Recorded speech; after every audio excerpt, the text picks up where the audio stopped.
So welcome everybody to another amazing session. This is a topic, first of all, that I got to say that as a business owner speaks to me. Something that I think about all the time. Am I self-employed? Am I an entrepreneur? What does that mean?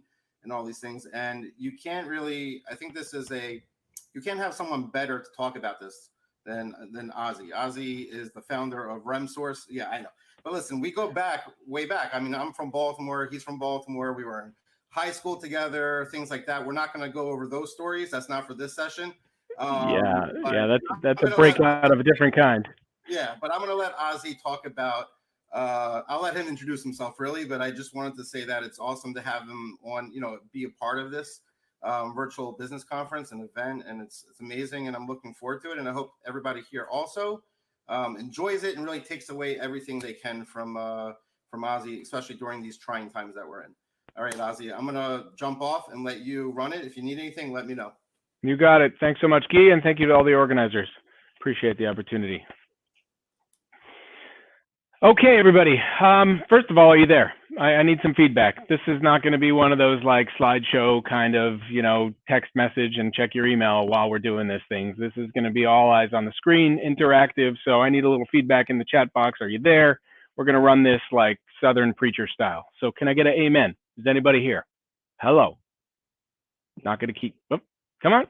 Somebody typing? Give me some feedback. Can I get an amen? All right. Okay. Folks, we're here to address a topic very near and dear to my heart. It's not just a bait and switch. It's not just there to pull you in. It is a real topic.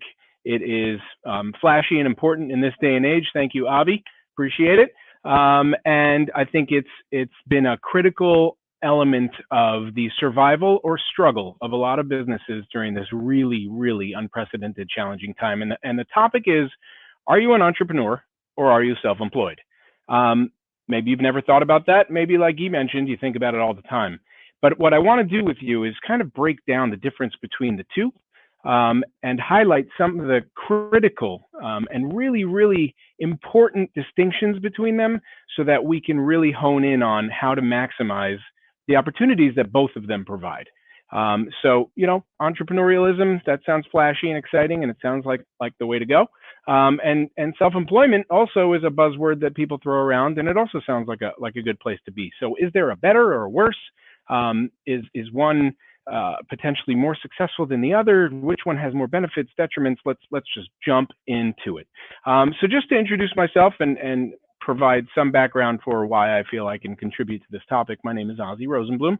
My company is RemSource. I started this company around 11 years ago, and our whole entire mission and purpose is to serve the small business population. Small, and when I say small, I don't mean small as in like PPP loans under 500 employees. I mean like super small. We're talking about, let's go, Chaim Loeb. We're talking about like I can see from one end of the room to the other, small businesses, like under 10 employees, solo practitioners. That's my world. I have consulted into other businesses that are a little larger, but 500 employees, that's for another panelist today. So when we talk about the small business world, which my company has been designed to serve, our mission is to allow growing small businesses with no dedicated resources in the back office to delegate. So we're a virtual administrative and bookkeeping services company, and people send their back office work to us because they are too big to be doing it themselves, but not big enough to necessarily employ dedicated employees. This is not going to be an infomercial for RemSource, so that's just to give you some context into where my experience comes from and what I'm drawing on to share this information with you.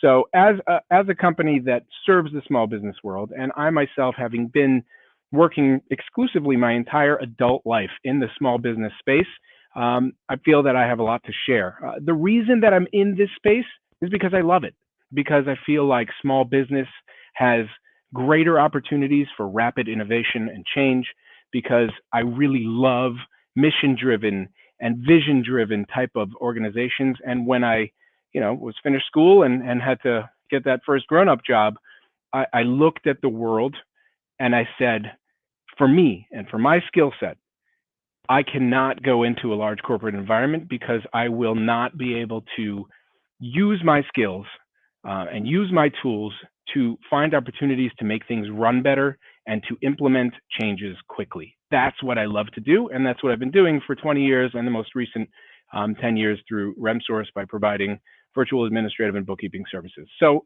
as I had said, part of the reason that I love the small business world is because it's so vision and mission driven, and there's so much passion. I mean, you're dealing with that person that started a thing and has their entire financial future on the line and has fully invested themselves and all their skills and all their talents into growing a business.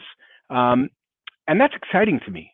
But it's also the source of the greatest challenge that 11 years almost in this business that I have observed that people face as their business starts to grow. And this is where that fork starts to emerge. Are you self-employed or are you an entrepreneur? Okay? Because there's some very, very subtle differences that will guide the path of growth and that will take over and really become sort of the beacon, the navigating beacon for a growing business when mission and vision and passion for what it is that you do is not at a certain point enough. So my goal is to tease out the distinctions and to give you some things to work with and to think about as you move forward in growing your business. And then we will connect that back to what's been going on with COVID and some of my observations about what's been going on in the small business world. Before we do that, story time. I am no rabbi, but this is a Jewish business conference of sorts, or completely. So let's get a little biblical. The first growing enterprise that always struck me as an excellent lesson for delegating and for growing and for systems and for processes is actually the story of Moses. If you recall, if you've paid attention, Moses starts to take on these responsibilities that he has to educate a nation on the rules and the regulations and the guidelines and to guide a society based on the rules and the laws of the Torah. And he is very quickly overwhelmed. If you're a small business owner and you got through that first 6 months, right, and you were like begging for people to call and then begging them to stop calling, remember that feeling? Can I get an amen in the chat box? Is anybody there? Are we awake? So if you recall that feeling, right? So Moses is the guy, Moshe's the guy, and all of a sudden he's responsible for like this whole thing. And he is trying to keep up, and the workload is huge, and people are asking questions, and they want clarifications, and he's got to educate. And then his father, Chaim, you're the man, Chaim Loeb, gets 10 points for the amen, best amener of the session. He's completely overwhelmed, and then shows up his father-in-law, right? So Yisro rolls into town, and now generally I wouldn't necessarily recommend, getting involved with family and business, and it's probably the only time in the history of the world that a father-in-law, son-in-law team worked out without any major controversy. But his father-in-law rolls into town and says to him, "What are you doing? What are you doing to these people? How are you going to do this yourself? You can't do this. Look at all these people. There's so many of them, and there's only one of you. You need to set up a system." And Moses takes the feedback. Moshe takes the feedback, and he steps back. Okay? And before I go on with the story, which is probably an old story to a lot of you, I just want to point out the management and business ownership lesson, the leadership lesson that there is here. We should all have somebody from the outside who we take advice from. Nobody sees this as clearly as people on the outside of your situation. You may think your business is all complicated and what you do is very sophisticated, and it might be, but that's the technician side of what you do. As an entrepreneur, as a business owner, as a leader, and somebody who's trying to grow something, if you can't explain what you're doing and how it's going to work and how it's going to grow in layman's terms, if somebody can't come in from the outside and just see what you're up to and give you some advice, yes, of course, they need to have some background and some professionalism, but they don't need to be with you in the trenches every day to understand. They can actually see it more clearly than you can. So Moses, he takes this advice and he says, "You're right." And he creates this whole system of different layers of management and sub-management, and the basic stuff goes here and the more complicated stuff goes there. And by the time this thing's set up, he is receiving and handling only the tasks that require his level of expertise. That, my friends, is the first that I'm aware of and that I observed enterprise, entrepreneurial enterprise that existed. That is management That is a machine that is designed and refined to churn out results. Now, you might say to yourself, well, what's the product, right? And what's the sell? Well, good transition. Let me give you another example, right? Another biblical example. Remember this guy, Noah, right? Flood, Noah, the whole thing. So I'm just curious. Let's see if we can get some more interaction. Would you say that Noah was a good manager, or was he a bit of a micromanager? Manager, micromanager? Anybody want to say something? Okay, we've got a great Oh, thank you. I appreciate that. Manager or micromanager for Noah, right? Built the teva. He built the ark. Okay, so I would say that at first you'd say to yourself, well, he looks like a micromanager to me. I mean, he got out there and did the whole thing by himself. It took him what? I'm not that good, but it took him like a couple hundred years, right? Micromanager, according to Avi. Well, no, because that was a mission-driven enterprise. Very different. Now, that's not to say that you don't have to delegate within mission-driven enterprises, but there was a reason. There was a specific instruction that he was given, which was, you do this yourself, and you take your sweet time, 120 years, right? You take your sweet time doing it, because that is the point. The point was for people to see what was happening and to ask questions and to get the message and to maybe change their ways and change the course of history.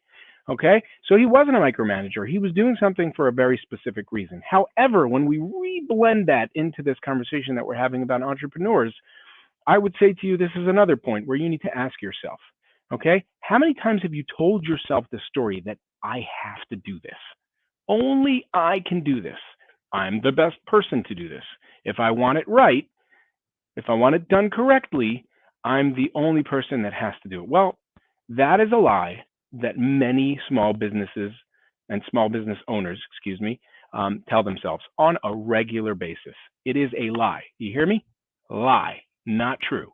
You are not the only person that can do certain things in your business. You can design, refine, and delegate tasks. You must design, refine, and delegate tasks. If you want to separate yourself from a self-employment path, and now we're starting to pull away here, okay? And you want to be an entrepreneur, then you must find a way to delegate and design and refine and pass off things, because what starts to emerge when you talk about the difference between somebody who's generating an income for themselves by working hard, and there is nothing wrong with that. But when you start to compare and contrast them to somebody who I would call an entrepreneur's mission is to build things that work and that deliver results and that then transition into recurring passive results. So this stuff, now it's starting to work for itself. Now I can go do something else, right? And it doesn't always have to be about vacation, right? Now, the 4-hour work week, all due respect, if I was able to generate the income that I generate right now in 4 hours, you know what I would do with that time? I would start another 9 businesses. Because what's the point of a 4-hour work week, right? It's not about relaxing. It's not about chilling out. It's about productivity. If you're an entrepreneur, then you want to build things. And if you're able to successfully build them and they start to generate revenue and momentum and they're self-propelled, then you build more things, because that's what you're wired to do. And these are the distinctions that are starting to break out, right? And we're starting to see the differences, right? Moses had the choice to make. Do I have a job to do? Do I work for God? He gave me this Torah and these rules and I've got a job to do? Or do I have a task that needs to be accomplished? Do I have a mission that has been entrusted with me and I've got to figure out how to get it done right? You know, and he made the right choice, right? Because by doing that, it's interesting, and I'm going to stop getting all, rabbinic on you in a second, but the language that was used when his father-in-law corrected him was not just, you're crazy, you're never going to get through your work, like, how are you going to get stuff done? You need to get home and help my daughter out a little bit.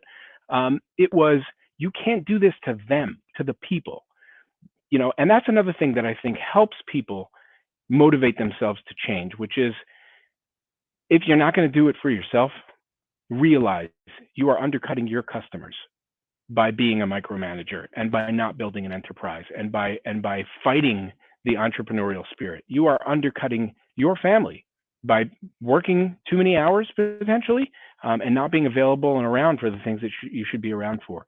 So it's not just you that benefits.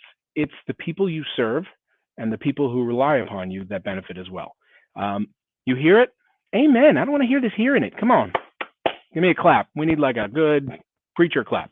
So getting back to these distinctions, right? Now that we're done with these two stories, the concept of entrepreneurialism is building machines. It doesn't matter what you're doing. Of course, you need to be passionate about what it is that you're doing. And of course, you need to enjoy it. But at the base core of what makes someone an entrepreneur, it's the completely insatiable desire to build things that work and that are successful and that grow. Now, that's not so cool these days, right? To say such a thing and to say that the only mission and vision is to grow and succeed. But that's where we start to blend things together again, because I do not believe, which if you stick with me, I think you'll see, I do not believe this is a zero-sum game. I think that most people are not completely entrepreneur, and most people are not completely self-employed. I think there's a space in the middle where most business owners lie, and that if we can recognize the differences between the two and really just make an effort to adopt the tactics and the strategies of each type of personality at the right times, that's where we start to blend things together and really build something awesome. Okay? So again, vision for growth beyond yourself. That is the entrepreneurial spirit. Wanting to build recurring income that doesn't rely on my efforts, my leadership perhaps, but not on my hands-on efforts, that is the entrepreneurial spirit. The trade-off between risk and reward, right? Because you can't just say, yes, I want to be an entrepreneur. This sounds amazing. I'm going to build things and they're going to be successful and I'm going to be wealthy. There's a risk here. Don't kid yourself. When you go out on your own and you try to build something from scratch and you are 100% responsible and there's no boss, there's no HR, there's no payroll company to call when your paycheck doesn't come in, you're on your own. So there's a risk and a reward, of course, okay? But maximizing reward by taking on more risk, that is an entrepreneurial type of attitude. Now, obviously, that's counterbalanced by somebody who is willing to sacrifice some of that potential reward for stability, right? It comes with some limitations. But again, there's no right and wrong necessarily here. I just want to help you identify the characteristics of the two so that you can figure out where you are, okay?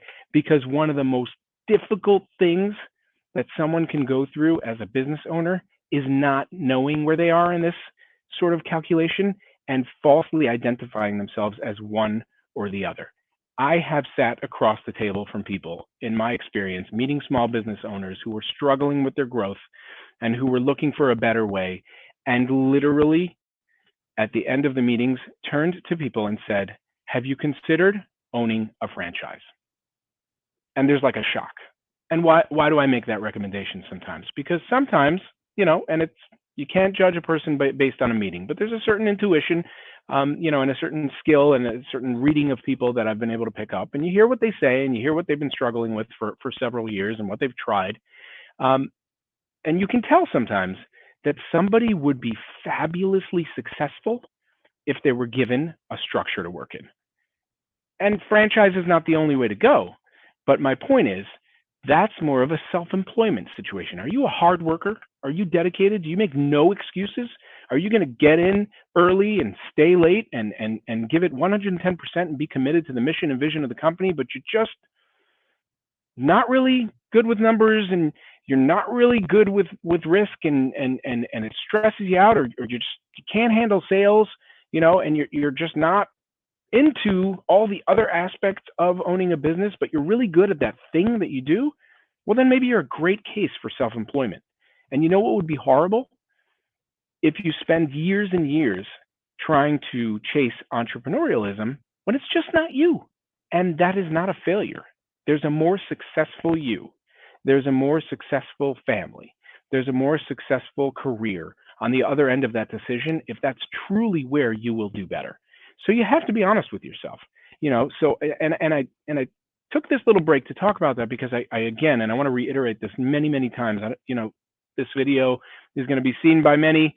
We've got 15 people in this conversation. I do not want to discourage anyone from chasing their entrepreneurial dreams. I want you to be clear. I want you to have some things to think about so that you can identify either areas that you need to push yourself or areas that you need to be straight with yourself.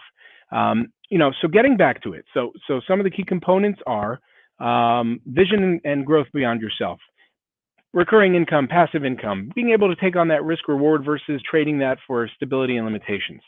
Okay. And making sure that you don't stay on one side of the tracks when you really belong on the other.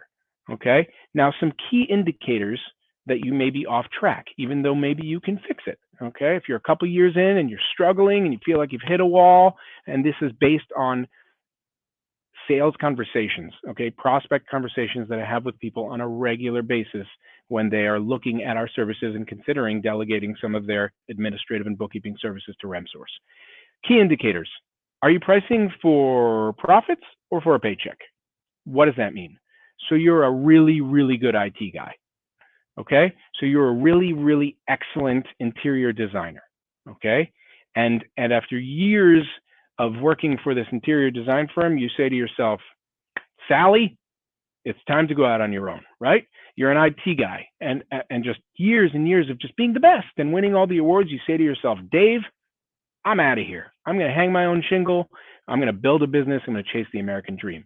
When you come out of the gate and you do that, or a couple of years back, if you're struggling, you look at your pricing and you ask yourself, what did I do here? Did I plan to get paid the same or a little bit more than I was getting working for somebody else? Or did I, one second, okay, I just thought there was a question. Thank you for the comment, Simon. Did I build this to replace my income, or did I build this to build an enterprise? And I find often when I'm talking to people and they're looking to relieve some of their pressure and they're looking to relieve some of their burden running a business that has grown to the point that they just can't be everywhere at the same time, and they just feel like they have a task list that is beyond the time of the day, right? I look at their pricing and I say to them, you built yourself a job. This has been working for 2 years, maybe 3 years, and it's been a great income replacement. Or maybe you're making 20% more than you did. But when you set up your pricing, you did not plan to replicate this. There is not enough meat in this pricing. There's not enough margin in this pricing for you to hire someone to do what you do and continue making profit on those services. Okay. And one of the things that, I often encourage people to do is stop treating your time as free. If you're spending 10 hours a day in this business, ask yourself right now, if you had to pay someone to work those 10 hours a day, would this business still be profitable? As an investor, as a founder of the business that you run, if you hired someone to do everything that you do, paid them a fair salary, and walked away expecting to get a profit check every month, would there be anything left? If the answer is nothing, you priced for pay and not for profits, and you have to reset your pricing structure. There's a reason the interior design company that you were working for was charging X dollars an hour. You came out of the gate charging half. Okay, maybe that was a plan to build some reputation and to grow, but that's not going to work if you need to start hiring assistants. There's a reason the IT company or the construction company or the mental health practice, whatever it is, okay? But if you priced for pay and not for profits and your goal was to grow beyond yourself, you've made a fatal mistake, and you need to fix that mistake before it completely crushes you. Because what starts to happen is people start to reach out to resources like ours, and they're like, I can't afford this. Well, how can I not afford this? I'm working so hard. How can this be after all this time that I can't afford to grow? Well, because your margins are too thin. The next thing is, do you document processes? Do you design, refine, and delegate? This is one of the most unnatural things for a solo practitioner to do, but it's also one of the most important platforms for their success. If you do not take the time to think about what you do every day, write it down, create bullet points. You don't need a 65,000 page manual, but if you don't have your workflows and your processes and your procedures, whether it's for marketing, for follow-up, for onboarding, for servicing, whatever your industry is, what you are doing every single day that you show up to work is you're redeciding things. You're running your business based on instinct. You're running your business based on experience. You're running your business as a practitioner, and you're deciding and doing all the time things that if anybody else, I go back to that, have somebody from the outside look at what you do. If anybody else saw you doing them, they'd be like, okay, so no disrespect, you have a great business, but 80% of the stuff that you do, anybody could do. Why are you still doing that? Of course you're overwhelmed. Of course you're busy. Of course there's no time left for anything else, because you have created a job for yourself in a way that you've boxed yourself in. But, and this is that both sides of the tracks thing, because again, I'm going to keep doing this. There's nothing wrong with taking a more of a self-employment route. There's nothing wrong with deciding that you want to be an employee. And there's nothing wrong with chasing entrepreneurial dreams. I believe you can blend a bunch of this together, okay? But I'm not here to put any of those options down. But if your goal was to be an entrepreneur, then you can't hang on to stuff and micromanage and not have clarity and not design, refine, and delegate. Some of the most successful, like raw talent entrepreneurs that I have ever met, I love watching them. They see an opportunity, concept, vision, right? They do a little bit of research to figure out whether it's viable. They get excited. So now there's mission. They jump on it. They start making it happen. They execute. They solve problems. They implement. They make it work. They get it up and running. They get their plans and their pricing and their profitability is there from ground one, and then they're out of there. The most boring thing in the world for a true entrepreneur is anything repetitive. Well, we already decided how that's happening. I'd like to move on to the next problem that I'd like to solve, or the next opportunity that I'd like to create. So if you're not designing and refining and delegating, then you are putting yourself in a position where you are spending so much time and energy re-executing, redeciding, and so to speak, driving processes that actually can drive themselves, and that you could very easily pass off to somebody else if you plan appropriately with your pricing and you have your margins and you're able to make that investment so that you can really grow what you've created there. And the other thing, which, and this is a learned habit, it's not always natural. I will admit that it's not natural for me, and that is the natural prioritization of things that make money versus things that make people happy or feel good. Now again, there is tremendous value to the companies that are out there and have branded themselves. My company has a brand also, and we are very people friendly, and we're focused on our clients. That's not to say we don't care. We care a lot. We're passionate. We're friendly. We're approachable. We're relatable. All those words, we're amazing, but we have to make money. If this doesn't work on a spreadsheet that I can see in one screen, no tabs, one screen, okay? I'll even let you do like a bigger widescreen. But if you can't see your whole business on a simple spreadsheet, then you're completely off the mark. And you might be a mission-driven organization. That's fine, but that's a totally different structure. Okay? But when it comes to the foundations for entrepreneurialism versus self-employment, or just employment, that natural instinctive prioritization of things that make money versus things that feel good, that's where somebody needs to really push themselves sometimes, but it can be done. If you're not naturally the biggest entrepreneur in the world, if you're somewhere in the middle like me, you can do it. You can do it with some consulting and some business coaching and some accountability partners and setting goals and open conversations with people that you trust.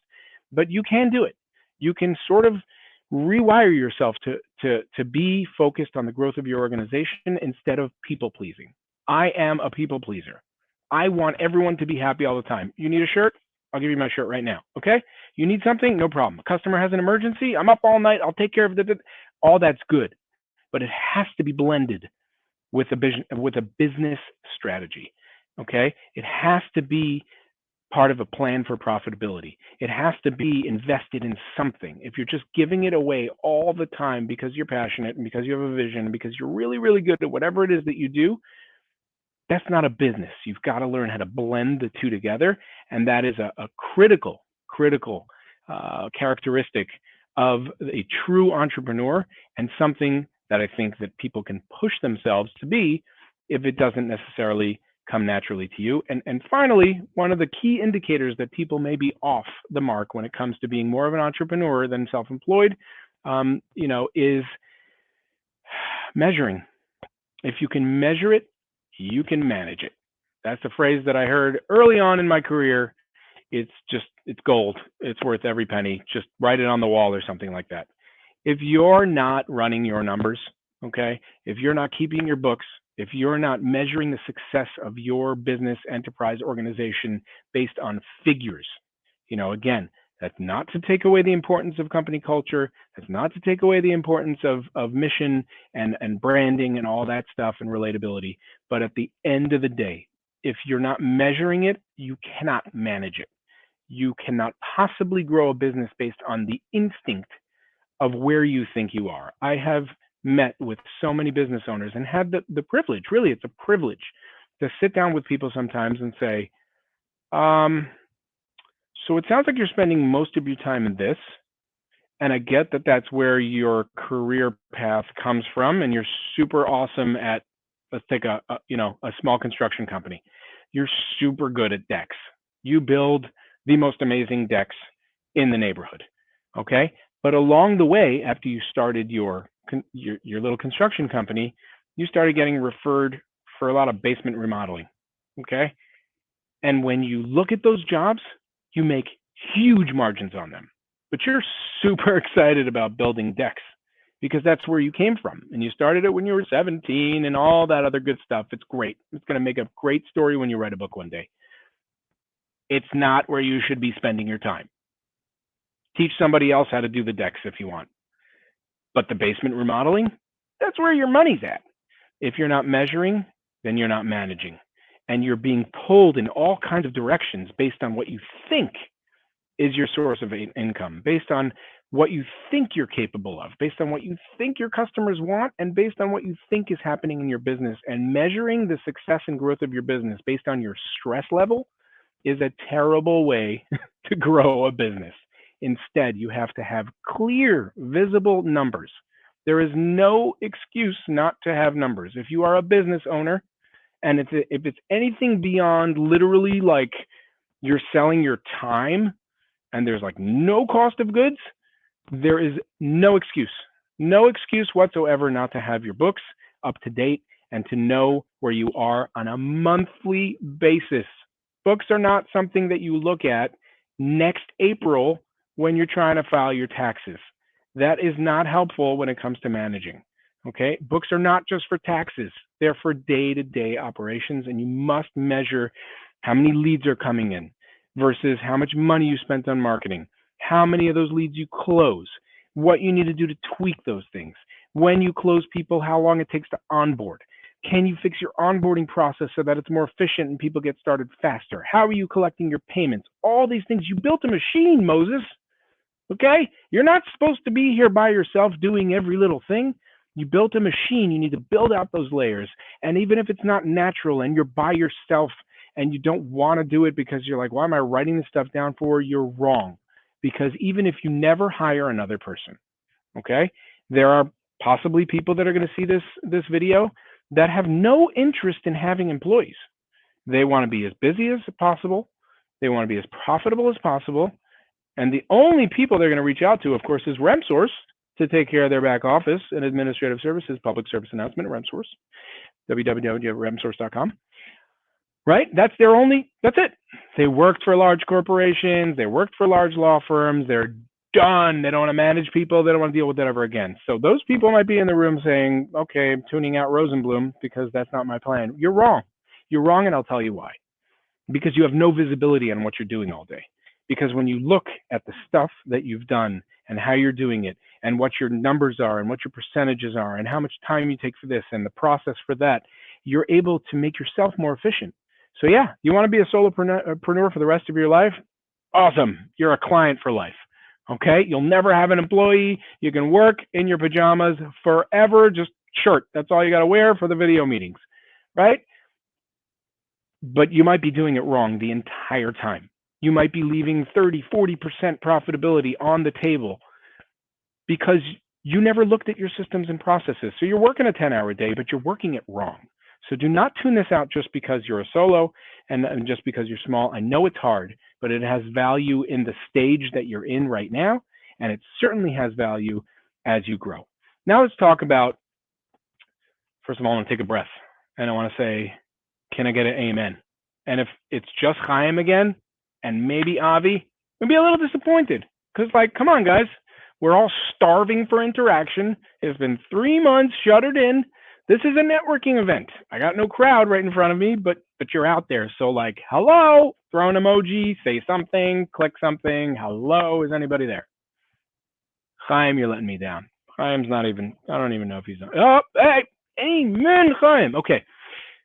Oh, we got another one. Ruvain. There we go. Okay, COVID-19. Okay, we're going to take a little breath. I hope you've gained something from this. As a quick recap, there is a very big distinction, thank you, Gary, between being an entrepreneur, between being self-employed, and between being employed. None of them are wrong or right unless you're in the wrong box. If you are not aligned for one of those boxes, you need to make changes to get realigned. And if you literally can't, or it's not what you want, then you need to be real enough with yourself to get into the right box. There are ways to blend them all together. Some of the key indicators are designing, refining, delegating, pricing for profits, working on systems, building something that's greater than yourself, and really truly building an enterprise that doesn't just deliver product or services, but actually delivers profits. Now let's get back to COVID-19, okay? So COVID-19 hits.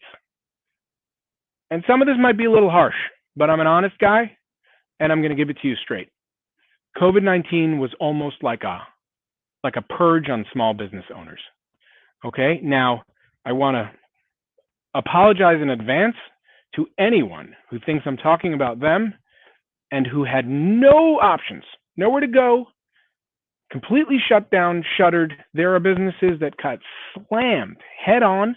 Okay, and I'm going to use the word pivot one time in this conversation, and then I'm going to move on. I'm not even going to address the pivoting thing, because the pivoting thing is a whole nother entrepreneurial conversation. You know, if you had a small gift shop on 13th Avenue and you're closed, okay? Can you whip up a website and do some sales online? Maybe. Is it worth the effort? Questionable. You got to know your own market and you got to figure that out. Can you do deliveries? All those conversations are for you. But if you got slammed in the face by this thing, then I'm sorry for what you're going through. And I hope that you recover quickly and that you're able to bounce back. But there are so many business owners that this thing started to happen and that they had opportunities. They were aligned in certain places that they were a couple inches away from a move, okay? And they just froze. They froze. And it was almost like a trauma, you know, and that's, again, not to put down anybody that was traumatized. It was a scary time, right? I mean, we were worried about living. We were worried about making a living. The health of our families, relatives, the economy, the future was really tough, okay? But now put yourself in the shoes of somebody who has spent the time building an enterprise, who has a read on what it is that they do every day, who has measured and managed and understands their business and their flow of operations. And how much more ready do you think that person was for COVID-19? Okay? Take people who don't do their books. Now, I'm not saying that something like this is going to happen again in our lifetime, but if you take away one lesson from the entire COVID-19 thing, okay, it's that you have to have your numbers. People who didn't have their numbers were boxed out of PPP, were boxed out of local grants, were boxed out of emergency assistance on the city, state, municipal, federal level, because everybody wanted to see your numbers. Okay, and I know, and it was painful having conversations with people scrambling, millions and millions of dollars going out the door on the state and on the government and municipal level, okay? But it was like first come, first serve. And if you woke up on March 15th with books that were 10 months old and all of a sudden started hearing about grants during the subsequent 10 days, the grants gave out all their money, some of them in Maryland, within 48 hours. If you were not trigger ready, you were done. Okay, now is that going to happen again soon? I hope not. But is that a lesson to take with you? Absolutely. There's no excuse not to have your numbers. Okay, but the biggest thing that I saw was this like freeze. And this goes back to one of my final thoughts on the difference between an entrepreneur, a business owner, and an employee.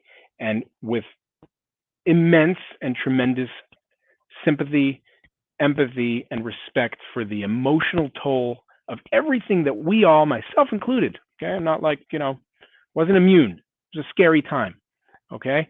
But with respect to all that and the reality that some people literally just couldn't, there were so many people that just shut down. Shut down. I don't know how to fill out forms. I don't know how to read articles. I don't know how to follow the news and the developing stories. I need someone else to tell me what to do. I need my accountant to return my phone calls and tell me how to get PPP forgiveness 5 minutes after PPP was launched. You're a business owner. You have employees. You have people that count on you. You run payroll. You run an operation for 2, 5, 10, 20 people. I had these conversations with people that had 50 employees, frozen. And when you look at what happened there, there's, again, no question that some of it was just trauma and painful trauma. But I think some of it is avoidable by focusing. We're looking forward. We're not looking backward. We're not trying to blame people that got slammed by this, but we're looking ahead and we're saying, what does resilience look like for the next 3, 6, 12 months? Because, my friends, if you think it's over, you are setting yourself up for the knockout punch. I'm not saying we're going to go into a total shutdown again, but the ups and downs that we're in for the next probably year, rolling blackouts on schools and daycare and all the stuff that destabilizes our workforce. And depending on what business you're in, it's going to impact your clients' abilities to even come spend money with you. If you think this is over, you are going to get knocked down by the next one. Okay, so prepare and think ahead and vision what's needing to happen if things move and bob and weave again, because you've got to stay ahead of it. But my closing statement is this: agility and operating with purpose. I always say the most dangerous driver on the road is a lost one, right? That person, they're looking over left, right, they're trying to get the navigation in their phone, they don't know where they're going, they're completely weaving in and out of traffic, they're slowing down, they're speeding up, they're making sharp turns, they're slamming on their brakes. If you know where you're going, then a road closes in front of you, you'll navigate around it. If you have no idea where you're going, which I define as somebody who just gets up and goes to work hard every day and doesn't have that next goal in mind and doesn't understand their product and doesn't understand their workflows and isn't measuring and managing their business of one or many, then when chaos hits, you are a lost driver and you will completely shut down. And that's the avoidable part. Again, emotional trauma and fear and distraction. I've coined the term COVID ADD. I have completely developed COVID ADD. I feel like I am burning calories trying to focus on things that would normally be no problem. Another term that I coined recently, okay, was, I'm going to mess this up because it's a little bit of a tongue twister. Okay. PTDD, post-traumatic delegating disorder. Well, I tried, I hired someone, they messed it up, I'm never doing it again, I'm the only person. All these things are excuses to continue operating in a mode of chaos and confusion. You need to step back and you need to understand your business. You need to understand every single workflow within your business. You need to understand where you're trying to go and how you're going to get there. Do you need a 30,000-page business plan as a solo practitioner or a 10 or under business? Absolutely not. It's a waste of time. But if you don't know where you're going, you are a dangerous driver on the road of entrepreneurial. Okay, I'm going to mess up the best line. Retake. If you don't know where you're going, you are a dangerous driver on the road to the entrepreneurial dream. I got it out. And I beg you to think about some of the things that we've talked about and to implement them in the way that you run your business, because if you don't, you're not going to be prepared for surprises and emergencies for sure. And you're just not going to get where you're going because you don't really know where you're going. And getting rich is not a goal. And growing is not a goal. you need to have defined and refined goals, processes, and mission, and then you need to follow through. So I'm looking at the chat box, and Shia Moskowitz is asking, what comes first, hiring or sales? Excellent. So I made this comment in a session earlier with Ben Wolf. The art of leadership has been temporarily shifted from a proactive planning, looking forward, trying to get ahead of needs, trying to forecast needs, to a completely reactive one. So management is a little bit busy with being reactive to some unprecedented changes, and it's amazing, the things that people have done to occupy their time when their businesses were completely shut down. I know there's a lot of LinkedIn people here, and I don't mean to single anybody out. There's a lot of awesome business leaders there, but the ability for some of the folks to just completely embrace a totally different business temporarily was just amazing and inspiring to watch people get into PPE, and they're importing masks and they're importing plexiglass, and it was wild. People that did completely different things, awesome. True entrepreneurs, shifting gears, good for you. But to answer your question, thank you, Guy, hiring in a normal situation is a projected balance of both. Because the challenge that you run into, and I've personally experienced this, and I've obviously seen people do it themselves, Guy, I'll be back to your question in a second, is what do you do when you don't hire fast enough and your team gets overwhelmed because you're selling? Is you stop selling. And what do you do if you have too many people and not enough clients? You start getting busy with cutbacks. So you've got to the best of your ability, manage the two of those things to grow on the same trajectory. And speaking of measuring and managing things, you need to know what your margin for error is. So if you're going to onboard a new employee prematurely, you're going to feel the drag of their payroll way too much. If you're going to pick them up a little early and invest some profitability for 1, 2, 3 months to grow into it, you'll be less likely to overwhelm your team and break down what's going on, and you'll be able to grow together. But if you kind of come away from each other with those moves, then you get messed up. And of course, if you're a solo, then you should call RemSource anyway, because we're a cost-effective solution. But yeah, Guy's question is, do you like making music videos, and do they help you with sales? So Guy, I appreciate that. Being a fellow video producer, a bit of a novice myself. If anybody doesn't get the joke, my family and I have had a decade-old tradition of producing Purim music videos. Ozzy Amps is the YouTube channel. Please watch all the videos on multiple devices every day with multiple IP addresses. I love producing videos. They do not help me at all in business, other than to give me a creative outlet for some energy once a year and do something super exciting with my kids. That has become a great bonding experience. So don't worry, Guy, I'm not moving into your space. Next question. When does one know to delegate? Fabulous question. Chaim, I love it. Chaim's pumping iron and helping people stay healthy, right? Chaim, throw in a plug. Throw your website in there. Same concept as the question before. It's measuring that trajectory. As a business of one, you have only a certain amount of human resources and hours in a day. So you need to project and decide for yourself, at what point do you want to spend time on other things? So as a self-employed personal trainer or a self-employed business consultant who does their own posting online and does their own marketing and does maybe their own leads and follow-up and scheduling and sending out contracts and everything else like that, at a certain point you sell enough business that you're at a stop sign and you're like, well, I can't take on more business unless I stop doing those things. And if I stop doing those things, then everything else is going to break down. So you got to keep your eye on that same trajectory that I mentioned earlier with regard to hiring employees and get ahead of it. When you get to that point where you're close enough to maximize, you need to start saying to yourself, okay, what are the things that I do that take up a measurable amount of time, that are a poor use of my time at this point, not because they're beneath you. Okay, I employ an entire team of administrative and bookkeepers, right? Administrative support folks and bookkeepers.